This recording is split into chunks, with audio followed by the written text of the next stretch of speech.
ये अध्ययन क्षेत्र कौन कौन से, इसके बारे में हमने पढ़ रखा है। तो आज हम पढ़ते हैं कि पहले तो साक्ष्य क्या होता है, साक्ष्यों का अन्वेषण कैसे करते हैं, और हड़प्पा सभ्यता से प्राप्त साक्ष्य, हड़प्पा से प्राप्त साक्ष्य और इनकी व्याख्या, कि जो हड़प्पा से हमें साक्ष्य प्राप्त हुए हैं इनकी व्याख्या हम किस प्रकार करते हैं, ये सब बातें हम आज की कक्षा में पढ़ेंगे। तो चलो हम शुरुआत करते हैं। तो सबसे पहले हमें यह समझना है कि साक्ष्य कहते किसे हैं। ठीक है, साक्ष्य, साक्ष्य का अर्थ क्या हुआ, वे सभी वस्तुएं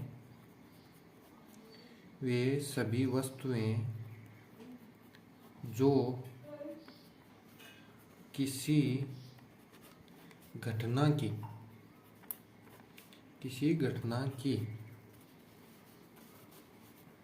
घटित होने की, किसी घटना के घटित होने की जानकारी प्रदान करें, उन्हें हम क्या कहते हैं, उन्हें हम साक्ष्य कहते हैं। तो साक्ष्य क्या हुआ, वे सभी वस्तुएं जो किसी घटना के घटित होने की, किसी घटना के घटित होने की जानकारी प्रदान करें, उन्हें हम क्या कहते हैं, साक्ष्य कहते हैं। ठीक है, तो साक्ष्य की बात समझ में आ गई। अन्वेषण का मतलब इसकी हमें जानकारी किस प्राप्त करते हैं वो समझते हैं। देखो, साक्ष्य कौन कौन से हो सकते हैं वो समझो। पहले तो साक्ष्य हो सकता है कि किसी के घर के अवशेष मिले तो हम उसे आवास कहते हैं। ठीक है, उस घर में हमें कुछ मृद भांड मिले, मिट्टी के बर्तन मिले, या फिर वहाँ पर हमें कुछ आभूषण मिले या मुद्राएं मिले, इन सब से हमें क्या प्राप्त होता है, इन सब से हमें प्राप्त होता है इतिहास के बारे में उसकी कुछ जानकारी। ठीक है, और जो साक्ष्य होते हैं वो और भी हो सकते हैं। आदि का मतलब इससे और भी हमें ज़्यादा साक्ष्य प्राप्त हो सकते हैं। तो चलो हम अब हड़प्पा सभ्यता के बारे में पढ़ते हैं। तो देखो, सिंधु घाटी सभ्यता अथवा हड़प्पा सभ्यता की सबसे विशिष्ट पुरावस्तु हड़प्पाई मुहर है। ठीक है, तो देखो, सिंधु घाटी सभ्यता, इसका अर्थ क्या हुआ कि सिंधु नदी और उसकी सहायक नदियों के आसपास बसी हुई बस्तियों को हम क्या कहते हैं, सिंधु घाटी सभ्यता कहते हैं। तथा उसका दूसरा नाम क्या है, हड़प्पा सभ्यता भी है। अब ये हड़प्पा सभ्यता, इसका दूसरा नाम क्यों है वो हम आगे पढ़ लेंगे। इसकी सबसे विशिष्ट पुरावस्तु क्या है, वो है हड़प्पाई मुहर। अब विशिष्ट पुरावस्तु का मतलब क्या हुआ, पूरा का मतलब होता है पुराना, और वस्तु का मतलब आप जानते हो। तो विशिष्ट पुरावस्तु का मतलब क्या हुआ, ऐसी वस्तु जिसकी अपनी कुछ अलग विशेषताएं हो, कुछ नई तकनीक से बनी हुई हो, जो सामान्यतः उसी क्षेत्र में पाई जाती हो, उसको हम क्या कहते हैं, विशिष्ट पुरावस्तु। तो सिंधु घाटी सभ्यता और हड़प्पा सभ्यता की सबसे विशिष्ट पुरावस्तु क्या है, वो है हड़प्पाई मुहर। ठीक है, अब मुहर क्या होती है, मुहर आप लोगों ने देखा होगा जो सील होती है, जैसे आप लोगों ने देखा होगा कि जो प्रिंसिपल सर होते हैं या फिर स्कूल की सील लगाते हैं, या फिर आपके जो टीचर्स की सील लगाते हैं, या फिर एसडीएम वगैरह जो भी सील लगाते हैं, वो क्या होती है, मुहर होती है।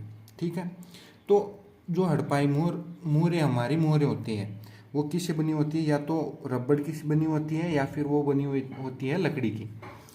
तो जो हड़प्पाई मुहर हमें मिली है वो किससे बनी हुई है, वो पत्थर से बनी हुई है। और किस प्रकार के पत्थर से, शेलखड़ी नामक पत्थर से बनी हुई है।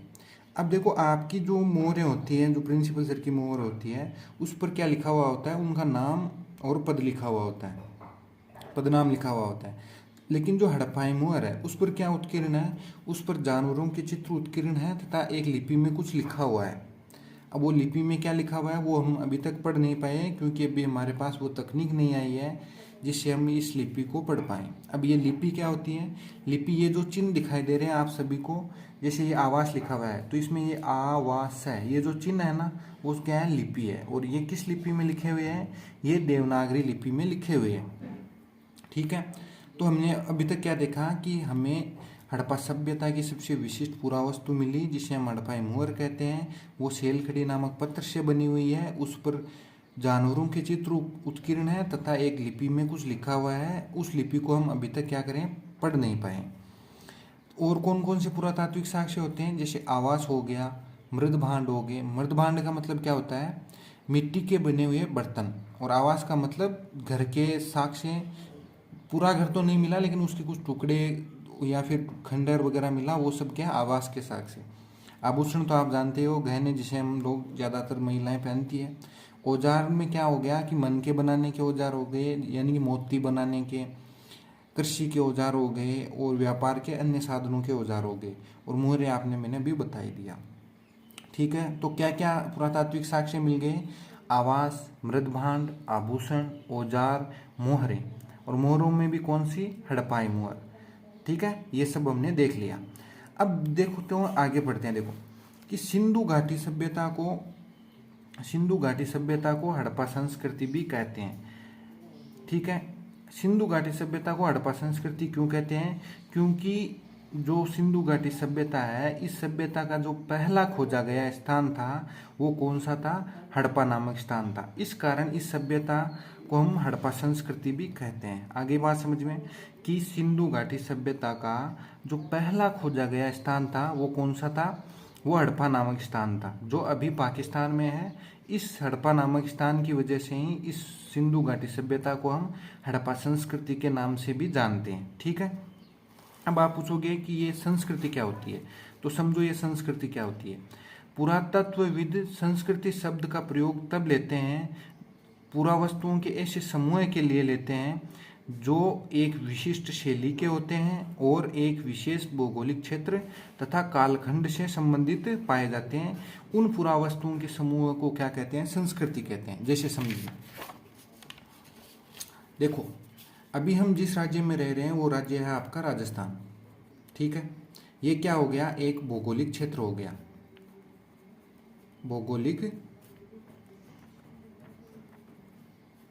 ये क्या हो गया, एक भौगोलिक क्षेत्र हो गया। ठीक है, अब इस क्षेत्र में हम कालखंड की बात करें तो कालखंड हो गया हमारा 2024 ईस्वी। ये क्या हो गया, कालखंड हो गया। ठीक है, अब इसमें जितनी भी वस्तुएं हमें मिलती है, उन वस्तुओं के समूह को हम क्या कहते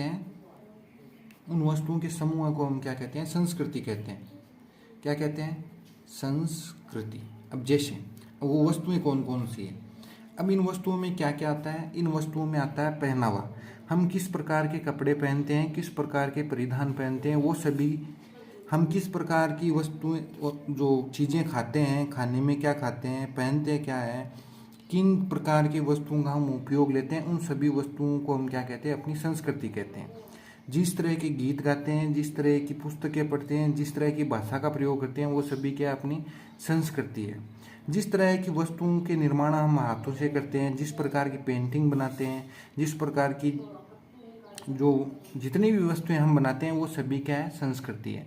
अगर वो संस्कृति राजस्थान क्षेत्र की है तो उसको हम क्या कहें, राजस्थान की संस्कृति। और जिस कालखंड से संबंधित है उस कालखंड की संस्कृति। तो इस पूरी बात को मैं कैसे लिखूंगा, इस पूरी बात को मैं इस प्रकार लिखूंगा, 2024 में राजस्थान की संस्कृति। आगे बात समझ में कि राजस्थान में जितनी भी वस्तुएं मिलती हैं उनके समूहों को हम राजस्थान की संस्कृति कहते हैं। अगर ये सभी वस्तुएं किसी हड़प्पा नामक स्थान पर मिले तो हम उसको हड़प्पा की संस्कृति कहेंगे। ठीक है, उस कालखंड से संबंधित, जिस कालखंड में भी वो हमें मिलती है। अगर वो सिंधु घाटी में मिले तो हम उसको सिंधु घाटी की संस्कृति कहते हैं। आई बात समझ में कि ये संस्कृति शब्द का प्रयोग कहाँ पर लेते हैं। ठीक है, अब आगे बढ़ते हैं। देखो सिंधु घाटी सभ्यता होगी। अब आपको ये तो समझ में आ गया कि राजस्थान की संस्कृति हमने 2024 में बताई। तो जो हड़प्पा की संस्कृति है उसका कालखंड क्या है, तो देखो हम उसका कालखंड देखते हैं। हड़प्पा सभ्यता का जो कालखंड है वो कौन सा है, 2600 ईसा पूर्व से लेकर 1900 ईसा पूर्व तक। अब आप कहोगे सर आपने ये उल्टा क्यों लिखा? उल्टा का मतलब हमारे क्या आता है, 2023 से 2024 आया और फिर 2025 आएगा। लेकिन यहाँ पर क्या हो रहा है, जो 2600 है, 2600 के बाद 1900 आया है, ये कैसे हुआ, इसको हमें समझाओ। तो हम कहेंगे इसको हम बाद में समझते हैं, पहले हम देखते हैं कि आगे क्या पढ़ना। आगे देखो, हड़प्पा से जो पहले की संस्कृति हुई उसको हम आरंभिक हड़प्पा कहते हैं, ठीक है। और हड़प्पा के जो बाद की संस्कृति है उसको हम क्या कहते हैं, परवर्ती हड़प्पा भी कहते हैं, या उत्तरवर्ती हड़प्पा भी हम क्या कहते हैं, इस संस्कृति को कहते हैं। अब देखो कुछ शब्द हैं जो आप लोगों ने देखे होंगे, हम उनको समझते हैं। देखो जो नए शब्द आपके सामने हैं उन शब्दों को समझते हैं और उनका अर्थ समझते हैं। तो देखो आपके सामने एक शब्द आया होगा, क्या आया, आरंभिक हड़प्पा। आरंभिक हड़प्पा, इसका मतलब क्या हुआ। और एक हो गया परवर्ती हड़प्पा। परवर्ती हड़प्पा, इसका मतलब क्या हुआ, देखो समझो। मान लो ये एक समय रेखा है, इस समय रेखा में यहाँ पर आप हो, ठीक है, 2024 में आप हो, और ये जो साल है वो मैं मान लेता हूँ 2012 है, और ये है आपका 2025, ठीक है। तो आपसे पूछें कि आपके जो परवर्ती है, यानी कि जो आपके सीनियर्स थे, है ना, जो आपसे पहले इस स्कूल में पढ़ चुके हैं, वो क्या है, आपके आरंभिक है। आरंभिक विद्यार्थी, इस स्कूल के क्या हो गए, आरंभिक विद्यार्थी, ठीक है। और आप क्या हो, आप वर्तमान विद्यार्थी हो। आप क्या हो, आप वर्तमान विद्यार्थी हो। और जो आपके बाद आने वाले हैं वो कौन से हो जाएंगे, वो आपके परवर्ती हो जाएंगे। परवर्ती का मतलब बाद वाले, परवर्ती विद्यार्थी। ये क्या हो गया, ये सारे के सारे आपको अर्थ समझ में आ गए होंगे कि जो आपसे पहले हो के थे वो कौन थे, आरंभिक, वो कौन थे, आरंभिक। और जो आप हो वो कौन हो, वर्तमान। और जो आपके बाद आने वाले वो कौन से हो गए, परिवर्ती विद्यार्थी। ये बात समझ में आ गई। तो जो अगर आप वर्तमान हड़प्पा को समझो, तो ये अगर वर्तमान हड़प्पा है तो ये क्या हो गया, प्रारंभिक हड़प्पा, और ये क्या हो गया, बाद वाला हड़प्पा, ठीक है। अब आप समझो कि जो मैंने लिखा था कि 2600 ईसा पूर्व से लेकर 1900 ईसा पूर्व, ये क्या है। तो यहाँ पर आप देख रहे हो टाइम स्केल कैसे चल रहा है, 2012, 2024, 2025, ये चल रहा है प्लस की ओर। लेकिन क्या होता है, आपने संख्याओं को देखा होगा, जो पूर्णांक संख्याएं होती है वो कैसी होती है, यहाँ पर तो होता है 0 और यहाँ पर चलता है प्लस में, जैसे 2012, 2024 और 2025, ये प्लस में चल रहा है। और इसको हम आगे समझ लेंगे कि इसमें ईस्वी वो लिखा होता है वो क्या होता है, ठीक है। और यहाँ पर कैसे चलेगा, 2012, 2024 और 2025। अब इसके देखो, ये जो साल है 0 का साल, ये आप लोगों ने देखा होगा। अभी आपसे पूछे कि कौन सा वर्ष चल रहा है, तो आप क्या कहोगे, आप कहोगे 2024 ईस्वी सन, यही कहोगे ना कि 2024 ईस्वी सन। तो ये ईस्वी सन चलाया किसने, देखो जितने भी ज़्यादातर देश हैं वो सभी कभी ना कभी इंग्लैंड देश के गुलाम रहे हैं। और इंग्लैंड देश के जो लोग मानते हैं, धर्म को मानते हैं, वो कौन सा है, ईसाई धर्म। और ईसाई धर्म में भी जो प्रमुख है वो कौन है, वो है ईसा मसीह है। वो कौन है, ईसा मसीह है। तो ईसा मसीह के जन्म के जो वर्ष है, कौन सा, जन्म वर्ष। तो ईसा मसीह का जो जन्म का वर्ष है, उस वर्ष से ये क्या मानते हैं, इस समय की प्रारंभ मानते हैं कि जो समय प्रारंभ हुआ था वो कौन सा था, ईसा मसीह के जन्म के वर्ष से, ठीक है। और उन्होंने ये कैलेंडर जारी किया, और उसके बाद जितने भी वर्ष होते हैं वो उनको जोड़ते रहते हैं। तो अगर मैं कहूँ कि आज से ईसा मसीह का जन्म कितने साल पहले हुआ था, तो आप क्या कहोगे कि 0 से तो क्या हुआ था, ये शुरू हुआ था, और अभी चल रहा है 2024, तो कितने वर्ष हो गए पूरे, तो आप कहोगे सर 2024 वर्ष पहले ईसा मसीह का क्या हुआ था, जन्म हुआ था, ठीक है।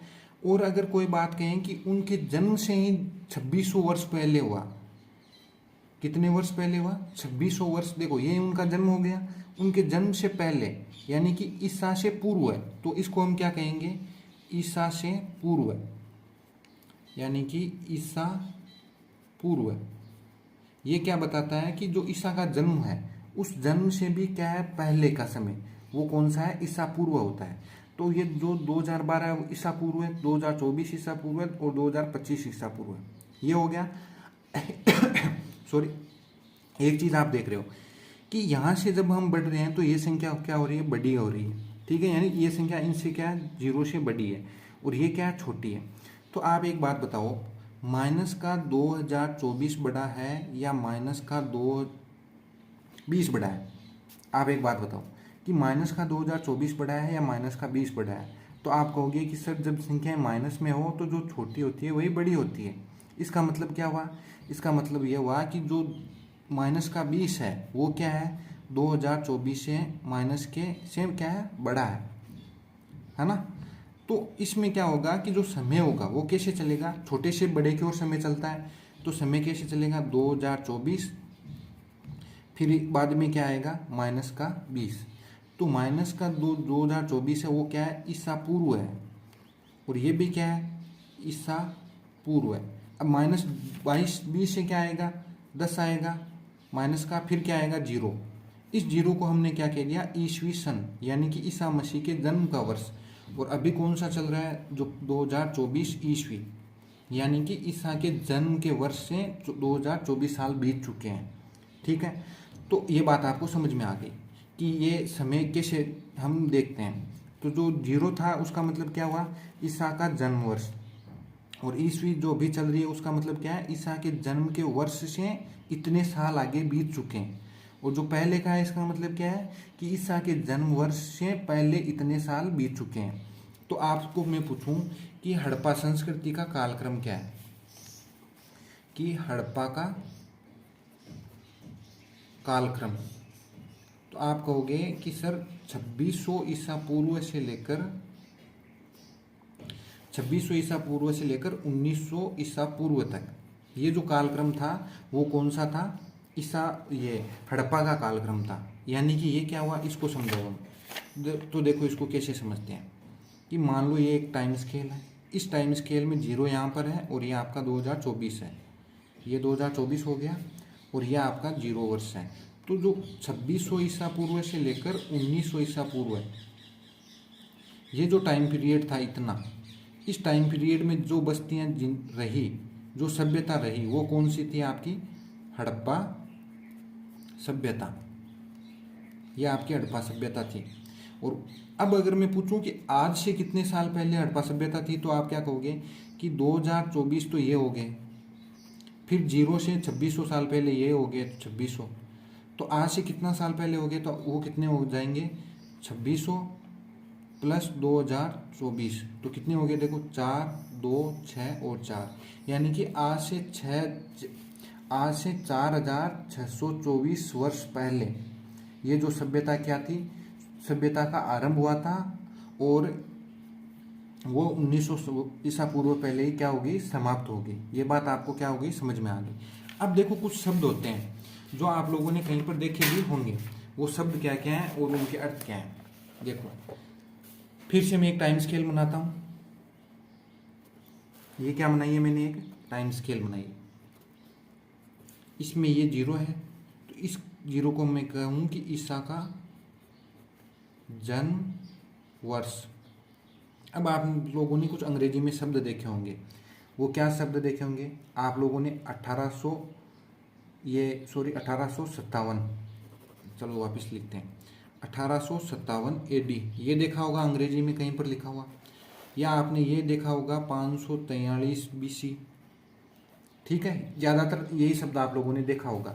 इसके साथ साथ कुछ शब्द और भी चलते हैं जिसे हम CE भी कहते हैं और BCE भी कहते हैं। इनका अर्थ क्या हुआ, तो देखो जो ये शब्द है, ये जो शब्द दिखाई दे रहा है आपको AD, इसका मतलब क्या होता है, जो AD है इसका मतलब होता है एनो डोमिनी।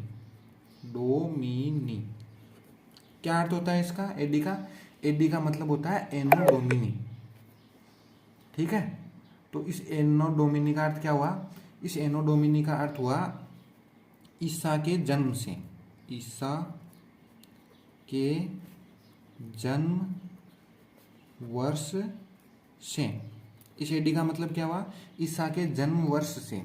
और ये जो BC है, BC का मतलब क्या हुआ, बिफोर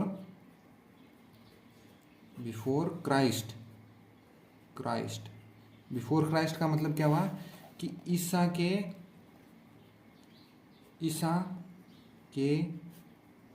जन्म वर्ष से पूर्व। बीसी का मतलब क्या हुआ, बिफोर क्राइस्ट, यानी कि ईसा के जो जन्म का वर्ष था उससे पहले के समय के लिए हम क्या शब्द प्रयोग करते हैं, बीसी। और ईसा के जन्म के बाद के वर्षों के लिए एडी। एडी का मतलब होता है एनो डोमिनी और बीसी का मतलब होता है बिफोर क्राइस्ट, यानी कि ईसा के जन्म से पूर्व है। और ये जो दो अलग शब्द आपको दिखाई दे रहे हैं, सीई, इसका मतलब क्या होता है, इसका मतलब होता है कॉमन एरा। कॉमन एरा का मतलब क्या हुआ कि ईसा के जन्म से, यानी कि ये एडी की तरह ही प्रयोग होता है। और ये बीसीई का मतलब क्या होता है, बीसीई, इसका मतलब होता है बिफोर का मतलब पहले, कॉमन और एरा का मतलब युग होता है, कॉमन का मतलब आप देख लेना। तो इसका मतलब भी क्या हुआ, ये आपके बिफोर क्राइस्ट यानी ईसा के जन्म के वर्ष से पूर्व के जो समय है उसके लिए हम क्या प्रयोग करते हैं, बीसीई प्रयोग करते हैं। तो ये बातें तो आपको उम्मीद है समझ में आ गई होंगी। अगर समझ में नहीं आए तो एक बार वीडियो को क्या करना, वापस देख लेना, बातें समझ में आ जाएगी। ठीक है, तो चलो हम इसको नोट्स में देखते हैं कि कैसे लिखा हुआ है और कैसे पढ़ना है।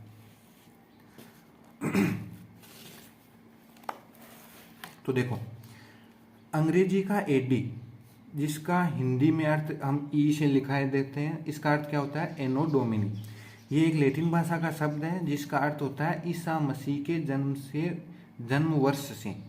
आगे बात समझ में कि जो एडी है वो अंग्रेजी भाषा में लिखा हुआ होगा, उसका हिंदी में हम ई लिखते हैं ना, उसका मतलब होता है एनो डोमिनी, यानी कि ईसा मसीह के जन्म वर्ष से।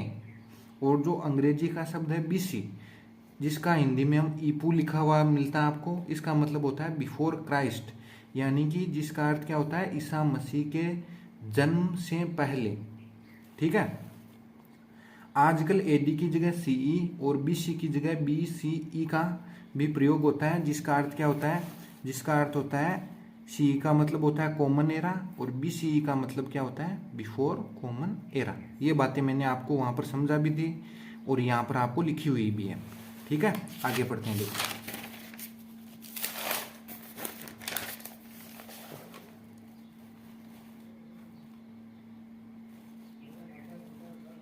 चलो देखो, अब जब हमने अभी देखा कि जो हड़प्पा, वर्तमान हड़प्पा थी जिसके बारे में हम आगे पढ़ेंगे, उसके जो पहले की हड़प्पा थी उसका बारे में कुछ जानकारी चलो हम देख लेते हैं।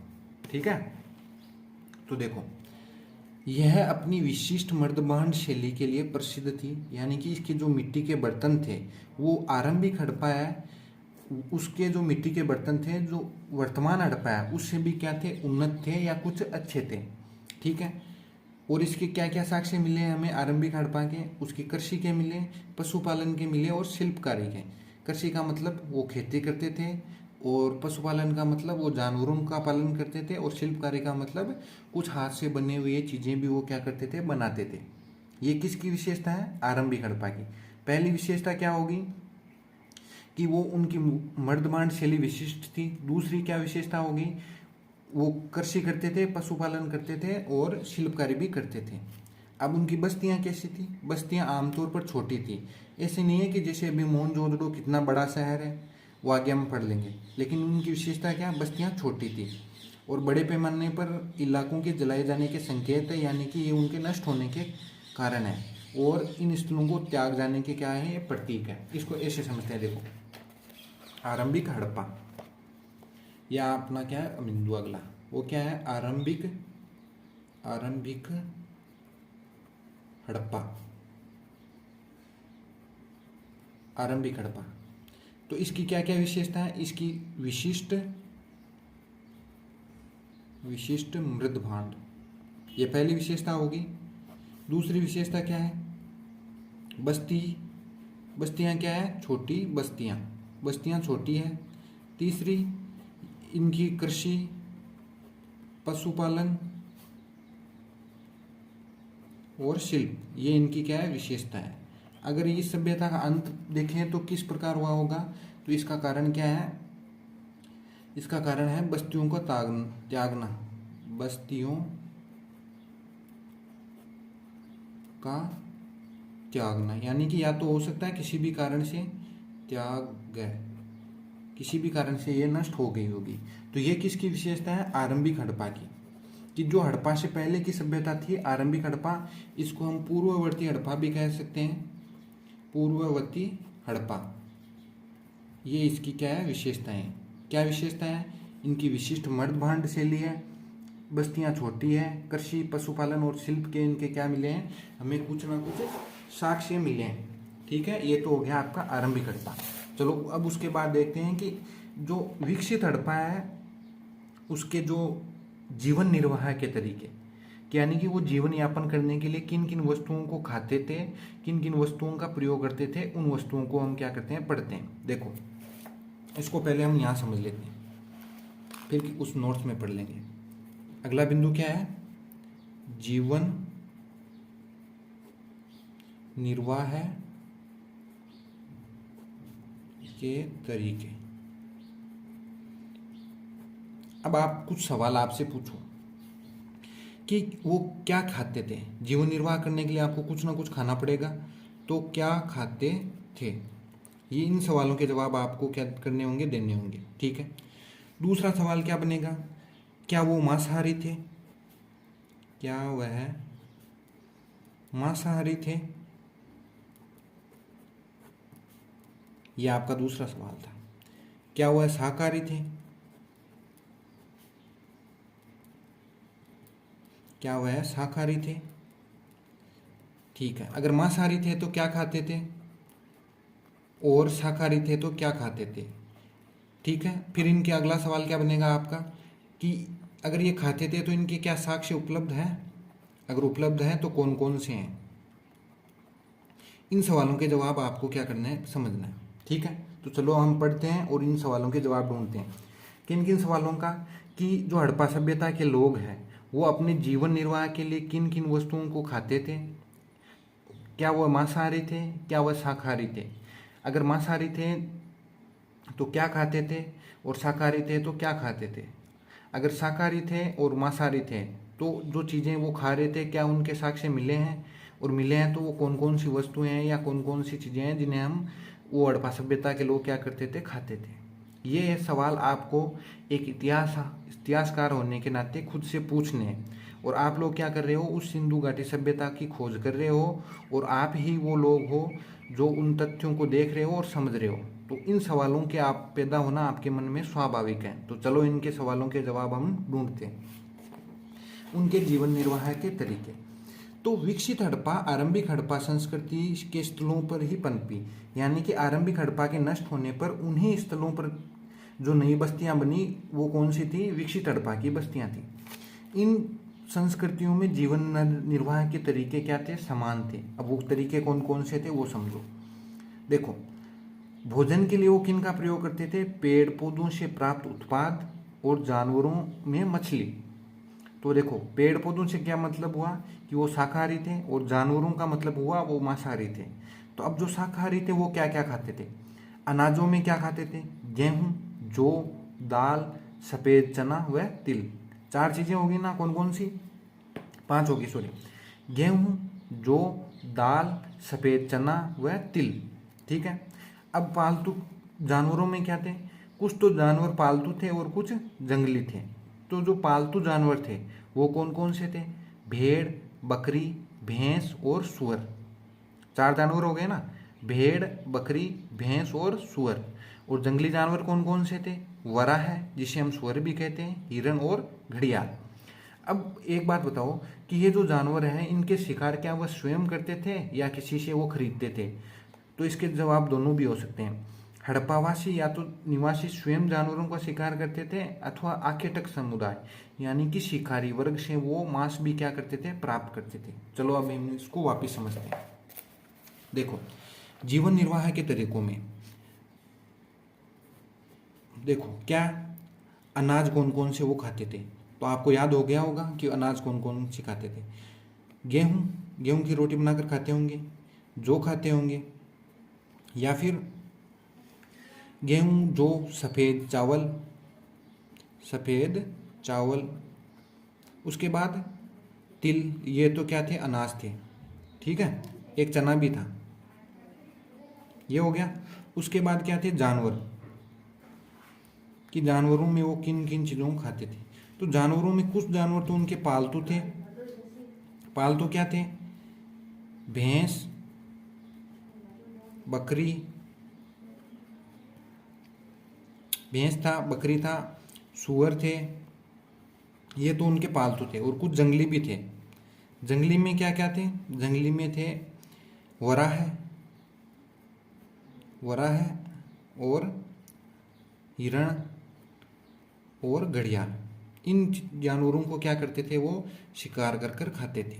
तो ये हमने अभी तक क्या देखा, हमने ये देखा, कुछ शब्द देखे, एडी हो गया, बीसी हो गया, सीई हो गया और बीसी हो गया, ये शब्द देखे। फिर हमने आरंभिक हड़प्पा के बारे में कुछ जानकारी देखी।